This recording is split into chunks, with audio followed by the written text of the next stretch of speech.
guys, what is up? Welcome to another episode of Maximilian Must Know.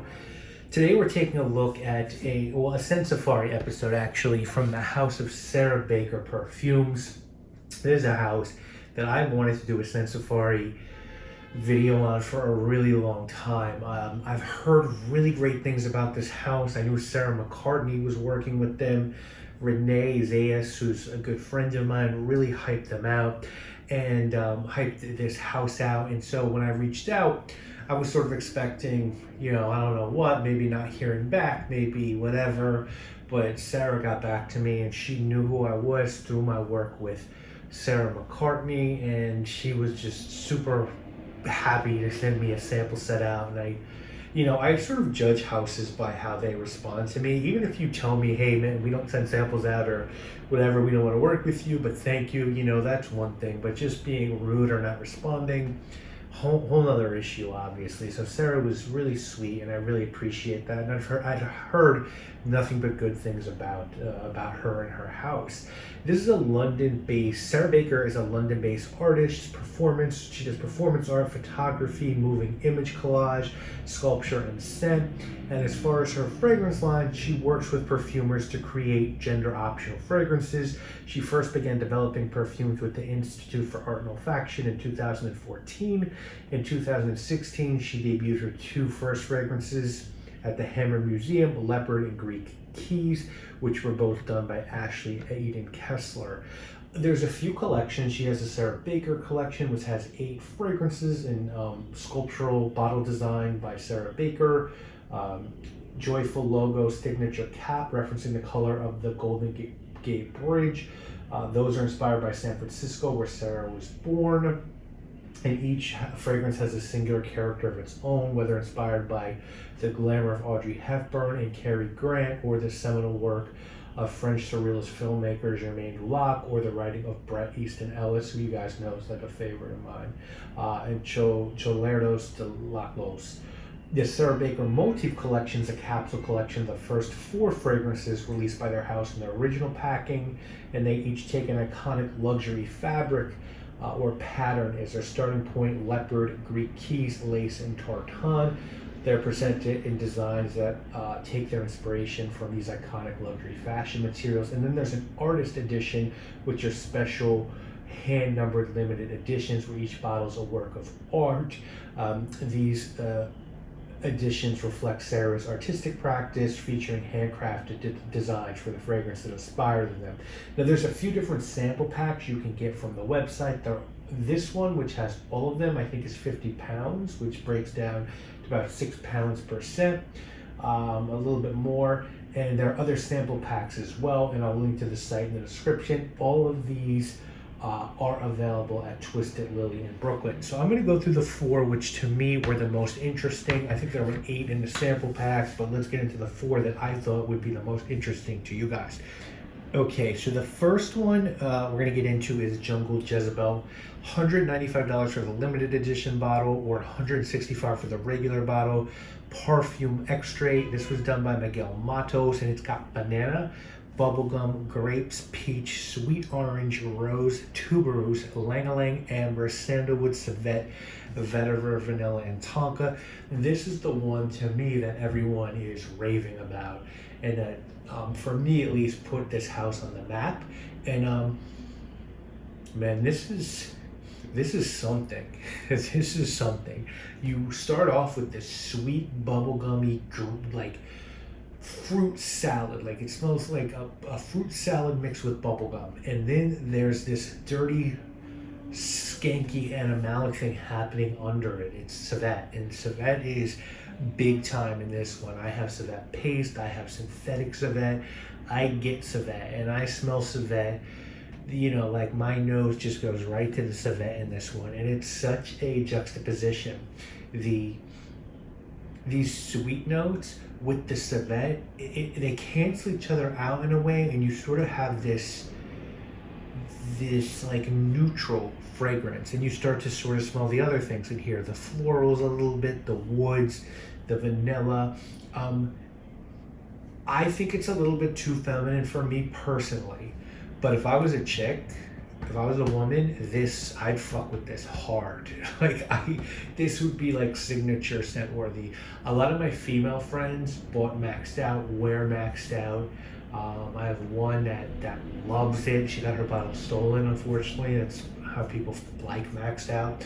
I'm gonna put her onto this one, and she's pretty big in the fashion world. She knows Sarah McCartney as well, and I think she would really dig this because it's a dirty, fun fragrance, and I think a lot of women are gonna gravitate towards this one. I just think it sort of says, yeah, like it's a classy, trashy fragrance, if that makes sense. And I think Miguel did a great job with this one. The next one is called Charade, and this was done by Andres Wilhelm. Also $1.65, Tubus, Lang Lang, Styrax, Siam benzoin, leather, patchouli, honey, sandalwood, amber, vetiver, and moss. And yeah, this is a really nice leather scent. This is just a good leather scent. And what I sort of like about it is it's not like birchy leather like Cuir de Rose, and it's not like that cocaine-y hip leather like Tuscan leather. It's sort of just this like worn down leather jacket, like a floral leather without the birch tar overtaking it. It's sort of a mix between like a Cuir de Rose and a Tuscan leather. It's sort of like a mix of those. It's just a super wearable, good leather fragrance, and for the money, like you could tell there's a lot of naturals in this. You get a little bit of honey, you get the benzoin, but the leather for me is first and foremost sort of softened up by the florals here. This is another great one as well. I love these two. Next is Tartan. That is not on Twisted Lily's website. I think you probably need to buy it from the brand, but this is a Sarah McCartney fragrance, and you're gonna get Virginia and Atlas Cedar here. Leather, bread.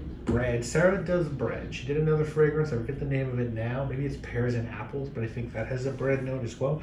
Cedar moss, hops, tobacco, Buddha wood, hedione, ISOE super, jasmine tea, and labdanum. Don't you love perfumers, by the way, that just mention, yeah, I put ISOE super, yeah, I put Ambroxan, yeah, I put hedione in my shit instead of like Dior pretending it's all not there. Anyway, this is just, I really like Sarah fragrances with a lot of ISOE super. Like, you know what I'm saying? You guys know, like, Sexiest Scent, IMHO, like, that's a fucking amazing fragrance. You know what I'm saying? It's super simple. This is a little more to it, but there's a lot of ISOE super and hedione in this one. You get a lot of woods in this one. It's just a really good, modern, woody fragrance that's sort of almost, to me, like a compromise between what's on the shelves that's selling and what's like true to like niche and indie fragrance head. It's like a really good woody synthetic fragrance, but you can tell there's some naturals in here as well. Really good, like Atlas Cedarwood's really warm. It was in Maxed Out. It's here as well. It has that like warm skin tone, and this is just super wearable. Like if Comme des Garçons made this, I think a lot of people would fuck with it, and I think a lot of people would be like happy with it. Like if this was like, you know, Antoine Lee, and it was called some sort of wood in that curved bottle by CDG, this would be a hyped fragrance, and it's just really wearable and good. And then the last one we're going to talk about is called Atlante. Also 165. This one has yuzu, orris, seawood, mineral notes, lily of the valley, cedar, ambergris, driftwood, and seashells. Now, I've made no secret of my love for weird aquatic fragrances. I don't really like aquatic fragrances. I like, you know, what SP Parfums did with, I think it's Suntan Glam. I love Healy Selmarin. I like this sort of salty, like almost offensive, right? Like oceanic fragrances. I love the Apres Soleil Saint Tropez by Small Bent, and I think Sarah did that here. This is a briny aquatic. You know what I'm saying? The freshness is from yuzu, which is a beautiful Japanese citrus that was made famous by Pour Homme, L'Eau d'Essai, and just L'Eau d'Essai, the women's version as well. You have the mineral notes here, you have the seaweed, you have seashells. It's briny, but it's not like, people aren't going to look at this and say, oh, this is too much like seawater or seaweed. This is just enough of the yuzu and the minerals and the lily of the valley to make this wearable, but it also retains the reality of the ocean. It's not a joke. It's not a joke aquatic. It's sort of like a real sea scent, and I think it's really well done. So guys, I can't tell you how much I enjoy these fragrances. This is the best Sensafari episode I've done in a long time. I like all of these.